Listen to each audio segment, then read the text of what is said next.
The separation of church and state was created to prevent governments from picking religions and religions from picking governments. But on National Prayer Day, the President of the United States said something no predecessor ever would. They say separation between church and state, they told me. I said, all right, let's forget about that for one time. The words separation of church and state aren't actually in the Constitution. They come from an 1802 Thomas Jefferson letter, who called for a, quote, eternal separation between church and state. But over time, the courts interpreting the First Amendment have made it the law of the land. Under Trump, however, we have seen that wall systematically eroded in favor of a particular brand of Christian nationalism. Let's start with the head of the White House Faith Office, Pastor Paula White-Cain. When it became clear Trump was losing the 2020 election, she appeared on a live-streamed prayer service and called on literal angels to secure his re-election. Angels are being released right now. Angels are being dispatched right now. Hamanda aka ata raka teda baka sanda ata ambo. Then there's Attorney General Pam Bondi chairing the task force to, quote, eradicate anti-Christian bias, unquote, in a country where 87% of Congress identifies as Christian. Or Texas Lieutenant Governor Dan Patrick, who has pushed for the 10 Commandments in public schools while chairing the Religious Liberty Commission. It's even in the military. Last week, Defense Secretary Pete Hegseth invited a self-described Christian nationalist pastor to lead a prayer service at the Pentagon, a pastor who has publicly advocated for repealing women's right to vote, and in his 1996 book argued that slavery promoted, quote, affection between the races, unquote, in the South. To be clear, Christian nationalism is not Christianity. Christian nationalism is the belief that America was founded as a fundamentally Christian nation and should be governed as such. A stunning new poll this week found that as many as 1 in 3 Americans are either adherents or sympathizers with Christian nationalism. Among Republicans, that number jumps to more than half. Thomas Jefferson wrote his separation of church and state letter in 1802 because he understood something fundamental. The wall he described wasn't built to keep faith out of America. It was built to keep the government from deciding whose faith counts. Joining us now to discuss is Brad Onishi. He is co-host of the Straight White American Jesus podcast, author of the upcoming book, American Caesar, How Theocrats and Tech Lords Are Turning America into a Monarchy. Brad, you literally wrote the book on this. You were once inside this movement. So when you hear Trump say, let's forget about separation of church and state, what does that sound like to you? Well, I think the first question we always have to ask when a member of the government, an executive leader like Trump, says that they want to bring back religion, that they want to welcome religion into the government, we have to ask this: whose religion? And in this case, it's whose Christianity? And the relationship between Trump and Christian nationalists goes back a decade by now. But that relationship continues to thrive in his second term for a number of reasons. The recent data that you just mentioned that came out this week from PRRI shows us why Christian nationalists and Trump continue to be a perfect match.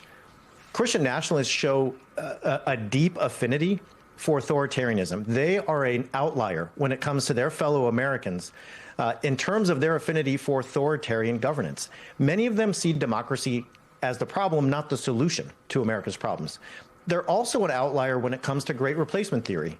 When it comes to people of faith in the United States, white Christian nationalists are those who believe in the highest numbers by far that white people are being replaced in this country and elsewhere. They're also the most skeptical of birthright citizenship. So if you put all of that together, these are people of faith who see Trump's policies in terms of immigration, mass deportation, ICE raids in the Twin Cities and Chicago and LA, not as going against the teachings of Jesus, not as heresy, but as bringing in revival, purifying the nation of God's enemies and restoring its greatness. And so when I hear him talk about tearing down that wall, well, that's, I think, what he's welcoming, a certain form of Christianity that matches with his approach to governance in terms of authoritarianism, immigration, and other pillars of his administration.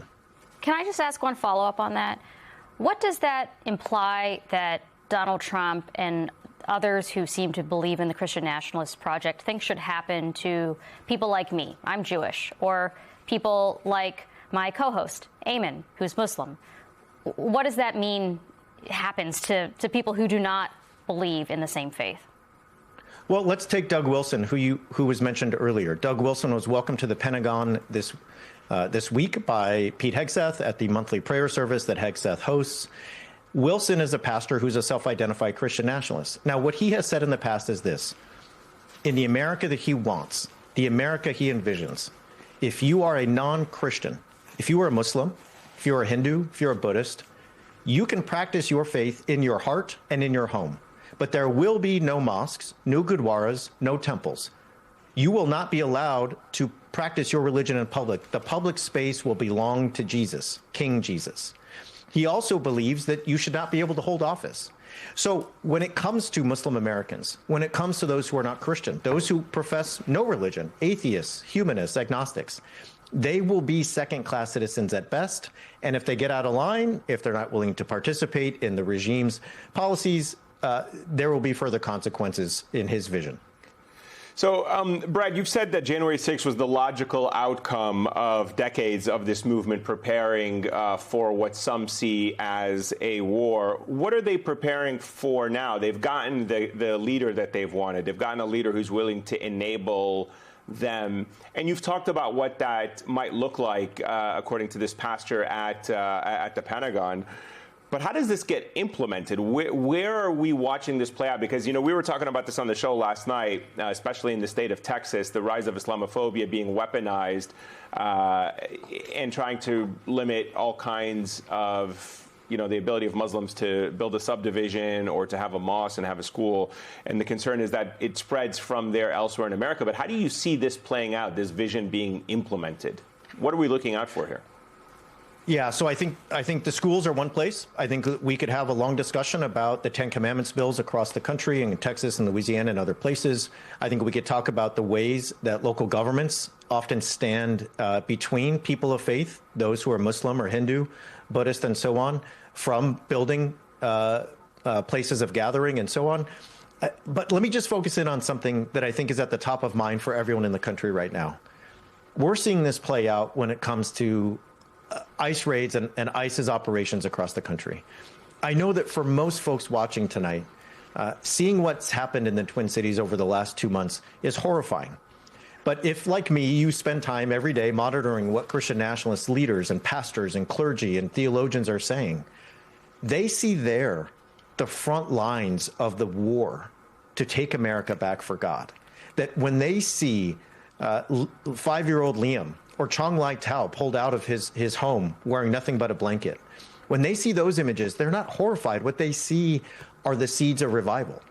And so, you know, in terms of like action, in terms of like the forefront of where they want to see Trump moving this country back towards God, some pastors I follow who are prominent in this community say that that will happen when 100 million people are deported.